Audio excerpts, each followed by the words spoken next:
عالمی نظام خلافت دنیا کی تقدیر مبرم ہے، ہو کر رہے گی، اس میں کسی صاحب ایمان کو کوئی شک، کوئی شبہ، کوئی ریب نہیں ہونا چاہیے۔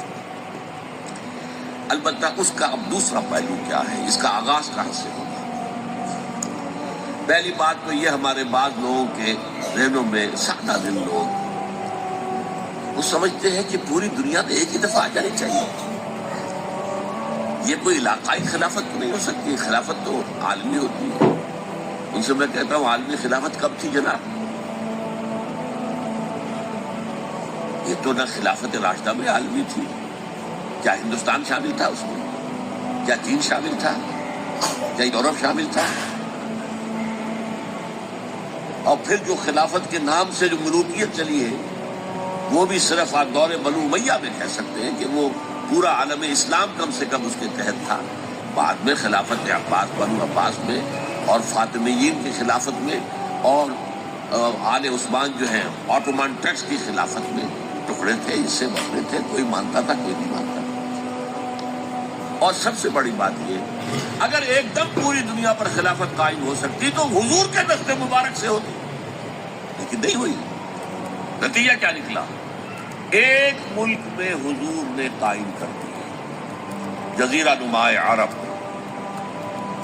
یہاں اب خلافت قائم ہو گئی، حضور خلیفہ۔ اس کے بعد آپ کے خلفائے راشدین نے پھر اس کو وسعت دی، شرقاً غرباً شمالاً۔ 3 کالمز نکلے ہیں فوجوں کے، صحابہ کرام کے، 3 کالمز، ایک ایسٹ ورڈ، ایک ویسٹ ورڈ، ایک نارتھ ورڈ۔ ایک عراق کو فتح کرتے ہوئے ایران میں پہنچ گیا، خراسان تک چلا گیا۔ ایک شام کو فتح کرتے ہوئے اور پھر سینائی پیننسولا سے ہو کر افریقہ میں داخل ہوا اور اٹلانٹک تک پہنچا۔ تیسرا سیدھا شمال میں گیا، لیکن یہ زیادہ دور نہیں جا سکتا تھا، کوکیشین ماؤنٹینز آ گئے، کوہ قاف۔ اس زمانے میں تو یہ یوں سمجھیے کہ امپیسیبل تھا نا، کوہ قاف، زیادہ وہاں آ کے اب بھی یہ ہوگا، کسی ایک جگہ سے شروع ہوگا پھر پھیلے گا، اس کے سوا کوئی چارہ کار ہے ہی نہیں۔ اگر ہر جگہ پوری دنیا میں ایک ہی وقت میں ہو سکتا تو حضور کے دست مبارک سے ہوتا صلی اللہ علیہ وسلم۔ اب وہ نقطہ کون سا ہوگا، نقطہ آغاز کون سا ہوگا؟ اس میں پہلی بات تو میں نے کہا، جو شک کرے گا اس کا پھر ایمان مشکوک ہے۔ ہوگا، لازماً ہوگا، گلوبل ہوگا، پوری دنیا میں ہوگا۔ کہاں سے شروع ہوگا اس میں آپ اختلاف کر سکتے ہیں، لیکن مجھے تو 2 حدیثیں تو ملی ہیں جن سے یہ اندازہ ہوتا ہے کہ یہ اس مشرقی خطے سے ہوگا، عرب کے مشرق کی جانب کسی ملک سے ہوگا، کسی خطے سے ہوگا۔ وہ حدیثیں بھی اب آپ پڑھ لیجیے۔ پھر میں کہہ رہا ہوں، یہ خزانہ ہے جو ہم نے آپ کی خدمت میں پیش کیا ہے، کاش کہ آپ اس کی قدر کر سکیں، یہ حدیثیں آپ کو ازبر ہو جائیں، یاد ہو جائیں، لوح قلب پر نقش ہو جائیں۔ ہندوستان اور خراسان یعنی موجودہ افغانستان کا ذکر ابن ماجہ کی روایت ہے، عن عبداللہ بن الحارث رضی اللہ تعالی عنہ قال رسول اللہ صلی اللہ علیہ وسلم یخرج ناس من المشرق یوقعون للمہدی یعنی سلطانہ، یعنی سلطانہ، دونوں طرح سے پڑھ سکتے ہیں۔ حضرت عبداللہ ابن حارث فرماتے ہیں رضی اللہ تعالی عنہ کہ حضور نے ارشاد فرمایا، مشرق کی طرف سے وہ فوجیں نکلیں گی، لوگ آئیں گے جو عرب میں مہدی کی حکومت قائم کریں۔ یہ مہدی کون ہوں گے اس کا ذکر میں ذرا بعد میں کروں گا، لیکن نوٹ کر لیجیے کہ مہدی سے پہلے لازماً کسی مشرقی علاقے کے اندر وہ نظام قائم ہو چکے گا، تب وہاں سے فوجیں آئیں گی نا۔ یہ مشرق کون سا ہے؟ عرب کے مشرق میں آپ چلیے، ایران بھی آ جائے گا، افغانستان بھی ہے، پاکستان بھی ہے، اور اگر اسے اور توسیع دیں تو ہندوستان بھی ہے۔ یہ ہے عرب کا مشرق، اس سے فوجیں جائیں گی۔ اس کا کیا مطلب ہے کہ اس میں سے کسی جگہ پر نظام خلافت پہلے قائم ہو جائے گا، تاکہ وہاں سے فوجیں جائیں گی جو جزیرہ نما عرب میں حضرت مہدی کی حکومت کو قائم کریں گی۔ اب دوسری حدیث سنیے، یہ سنن ابن ماجہ کی حدیث تھی جو میں نے آپ کو سنائی، آپ نے پڑھی۔ دوسری عن ابی ہریرہ رضی اللہ تعالی عنہ، یہ ترمذی شریف کی روایت ہے، قال قال رسول اللہ صلی اللہ علیہ وسلم یخرج من خراسان رایات سود لا یردها شیء حتی تنصب بإیلیا، خراسان کے علاقے سے سیاہ جھنڈے لے کر فوجیں آئے گی، ان کا رخ کوئی موڑ نہیں سکے گا، ان کو پیچھے پھیر نہیں سکیں گے کوئی بھی، یہاں تک کہ وہ یروشلم میں جا کر جھنڈے نصب کر دیں گے۔ ایلیا حضور کے زمانے میں یروشلم کو کہتے تھے، یہ یروشلم تھا جب حضرت سلیمان کی حکومت تھی اور یہاں پر معبد سلیمانی، ہیکل سلیمانی قائم ہوا، پھر یہ یروشلم گرا ہے تاریخ میں، یہاں تک کہ سن 70 عیسوی میں جب ٹائٹس رومی جنرل نے اس کو گرایا، ختم کیا، سیکنڈ ٹیمپل گرا دیا اور یہاں سے یہودیوں کو کہا نکل جاؤ یہاں سے، کوئی یہودی باقی نہیں رہا، تب بالکل تہو بالا برباد کر دیا۔ اس کے کوئی 150 سال بعد ہیڈریان، رومن ایمپرر ہیڈریان، اس نے پھر دوبارہ آباد کیا اسے، 150 سال تک یہ بالکل بنجر اور بالکل غیر آباد پڑا۔ اب ہیڈریان نے جب آباد کیا تو اس کا نام ایلیا رکھا، اب یروشلم نام نہیں تھا، تو حضور کے زمانے میں پھر اس کا نام ایلیا تھا۔ اور اب اس سے کیا معلوم ہو رہا ہے کہ یہ یروشلم مسلمانوں کے قبضے سے اس وقت نکلا ہوا ہوگا، ایک دفعہ پہلے نکلا تھا، سن 1099 عیسوی میں مسلمانوں کے ہاتھ سے نکلا، کروسیڈرز، عیسائیوں نے آ کر اس کو قبضے میں کیا، لاکھوں مسلمانوں کو مارا، قتل کیا۔ اس کو 1187 عیسوی میں واپس لیا ہے، کس نے لیا ہے؟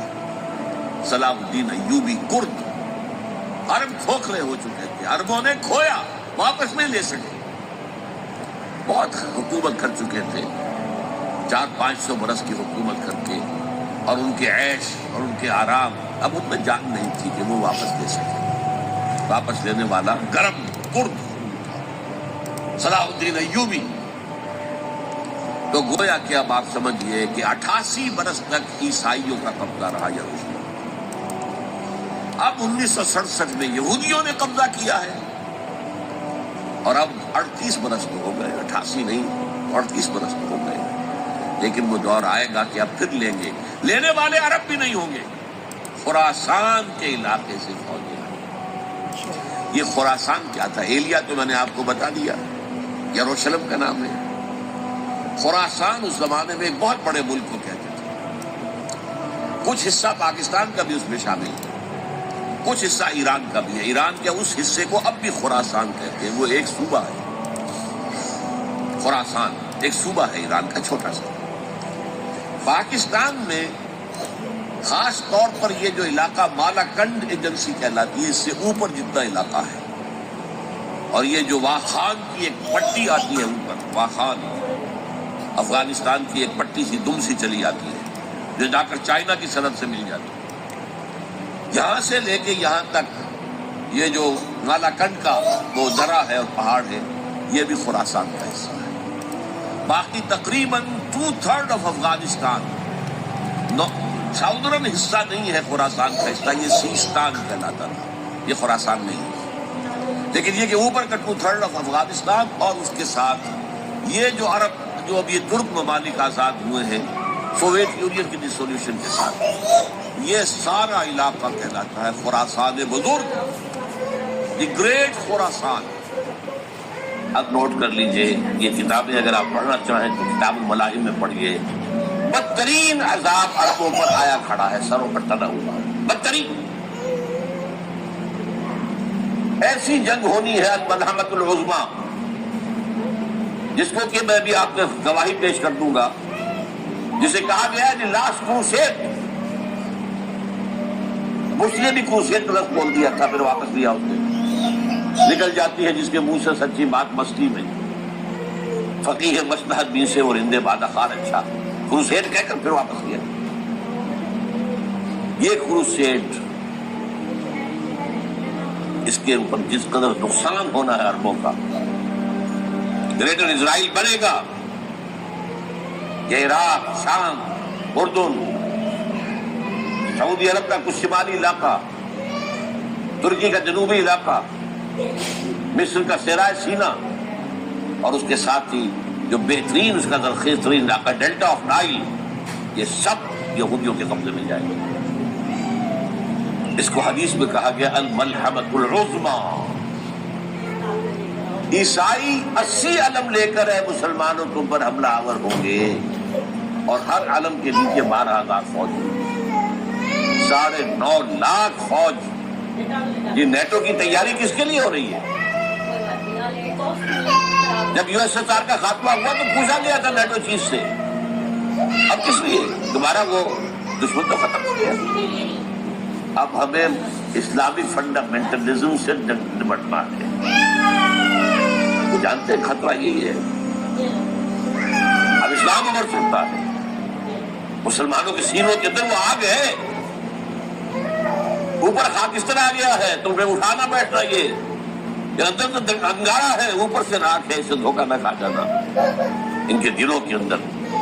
اور بش نے کہا تھا مسلمان چاہتے ہیں کہ ہسپانیہ سے لے کر انڈونیشیا تک نظام خلافت قائم کریں، اور میں حیران ہوا تھا کہ اس وقت کو ہسپانیہ کا خیال کیسے آ گیا؟ ہمیں تو کبھی آتا ہی نہیں، اب ہم تو بھول گئے، وہ تو 500 برس پرانی بات ہے جبکہ وہاں سے ہمیں نکال دیا گیا تھا۔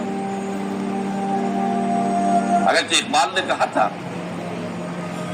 ہے ارض فلسطین پہ یہودی کا اگر حق، ہسپانیہ پر حق نہیں کیوں اہل عرب کا؟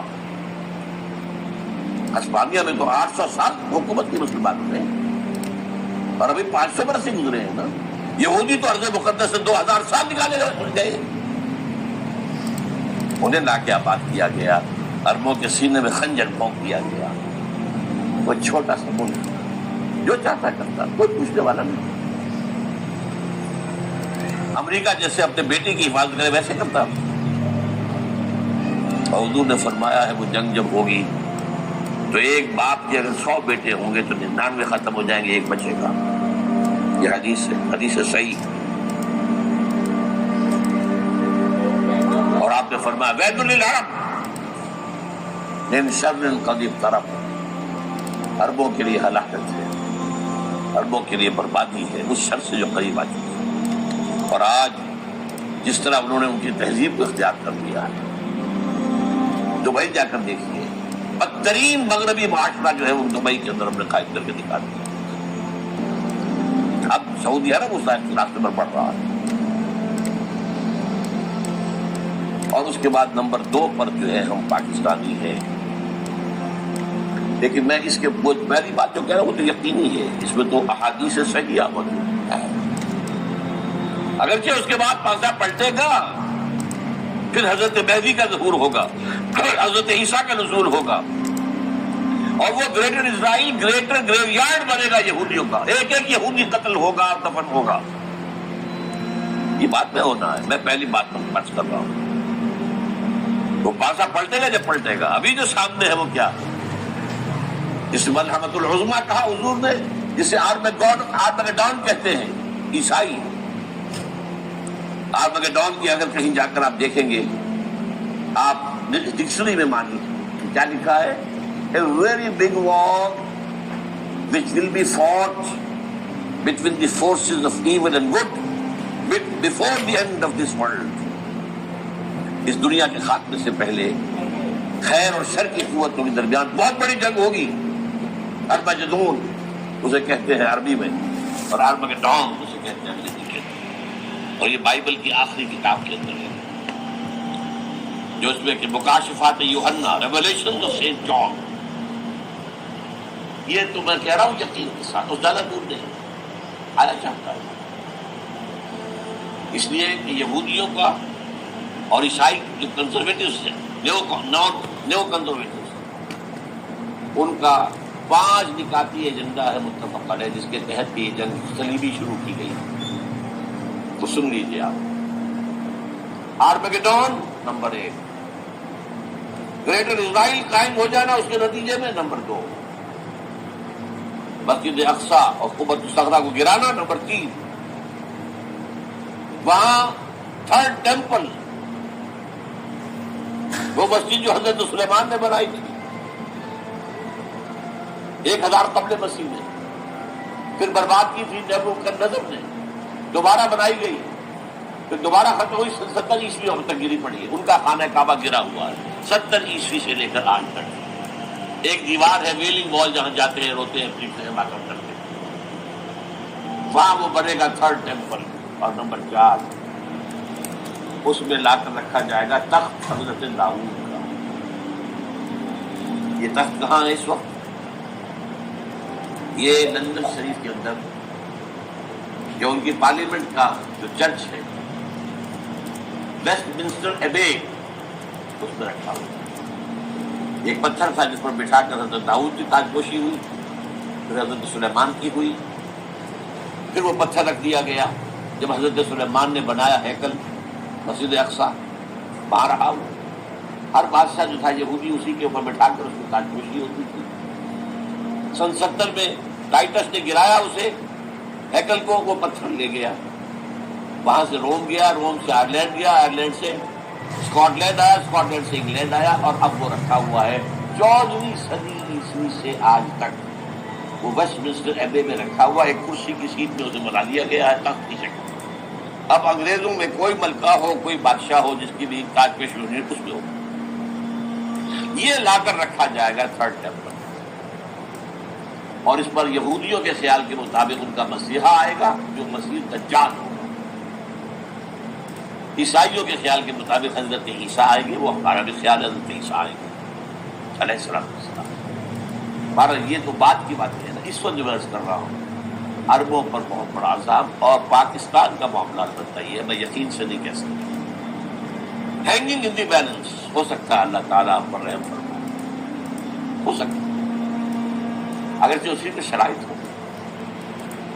چمن کے مالک اگر بنا لیں موافق اپنا شعار، اب بھی چمن میں آ سکتی ہے پلٹ کر چمن سے روٹھی بہار، اب ہو سکتی ہے.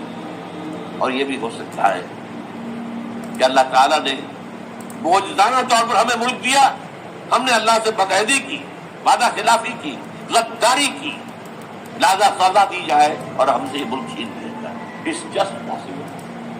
دور کا سب انہونی بات کا سب جو گھیراؤ ہو رہا ہے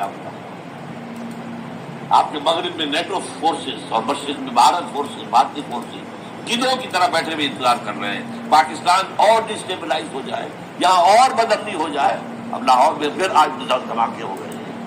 2 دن پہلے کا دھماکہ میں سہ کے آیا ہوں آپ کے سامنے کر رہا ہوں. وہ جانے میں نہیں جو ہماری اکیڈمی کا حشر ہوا میں آپ کو نہیں بتا سکتا. یہ سارا کیوں ہو رہا ہے؟ تاکہ یہاں بدامنی ہو جائے اور ہمیں جواب مل جائے. مغرب سے نیٹو فورسز داخل ہو جائے، مشرق سے بھارتی فورسز آ جائیں اور ہمارے ایٹمی ٹانک توڑ کر اور پھر ہمیں بھارت کے سامنے ڈال دیا جائے. نو ڈو ایز یو لائک. یہ ان کا نقشہ ہے. ہوگا کیا وہ اللہ جانتا ہے. ہوگا وہ جو اللہ چاہے. لیکن اللہ کا چاہنا جو ہے وہ کس پر منحصر ہے؟ یہاں انقلاب برپا کرو، یہاں اسلام لاؤ. اگر دھندوں میں لگے رہو گے تو وہ خود بخود نہیں آ جائے گا انقلاب. صحابہ نے جانیں دی تھی، کتنی تکلیفیں اٹھائی تھی. 12 برس تک مکی دور کے اندر با نشہ درویشی در ساز و دمادم زن، جو پختہ شبی خدرا پر سلطنت جنگ سنگ. یوم طائف یاد ہے جو حضرت عائشہ فرماتی ہے کہ میں نے پوچھا تھا حضور سے کہ یوم احد سے زیادہ سختی بھی آپ پر کبھی آئی؟ یوم احد پر کیا ہوا تھا؟ تلوار کا وار پڑا تھا آپ کے چہرے مبارک. یہ جو رخسار کی ہڈی ہے اس کے اندر وار گیا ہے. اوپر خود کی 2 کڑیاں تھیں، وہ اس میں گھس گئی. 2 دندان مبارک شہید ہوئے. وہ خود کی کڑیاں ایک صحابی نے اپنے دانتوں سے پکڑ کے کھینچنے کی کوشش کی، دانت نکل گئے، وہ نہیں نکلے. کیا جتن کر کے نکالی گئی ہوگی تو خون کا فوارہ آیا. اتنا خون گیا ہے کہ آپ بےہوش ہو گئے، گر گئے اور مشہور یہ ہو گیا کہ آپ کا انتقال ہو گیا، شہادت ہو گئی. یہ سیرت کبھی پڑھی نہیں. حضرت عائشہ کے ہوش کا تو یہی دور تھا نا. یوم طائف میں جو آپ جاتی بچی تھی، مجھے کیا پتا کیا ہو رہا ہے حضور کے ساتھ. 3 دن تک حضور مکے کی گلیاں اور وہاں کے اوباش لوگ پتھراؤ کر گئے تھے اس امید میں کہ شاید وہاں کا کوئی سردار ایمان لے آئے. تو یہاں تو ابو طالب بھی فوت ہو گئے. یہی دنیا بھی سہارا تھا، خاندانی سہارا تھا ابو طالب کے ذریعے.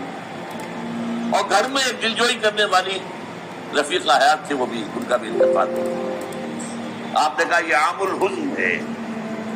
اب تو سب کو طے ہو گیا قریش کو کہ آپ جیسے قتل کر دو. اسی لیے آپ گئے طائف، شاید وہاں کا کوئی بڑا سردار مانے ایمان لے آئے مجھ پر تو میں اپنا مرکز ادھر شفٹ کر دوں. تینوں سے ملے ہیں، تینوں نے وہ جواب دیے ہیں نکل جاؤ یہاں سے، میں تمہارے ساتھ بات بھی کرنے میں تیار ہوں. اچھا تمہارے سوا کوئی نہیں ملا تھا اللہ کو نبی بنا کر بھیجنے کے لیے؟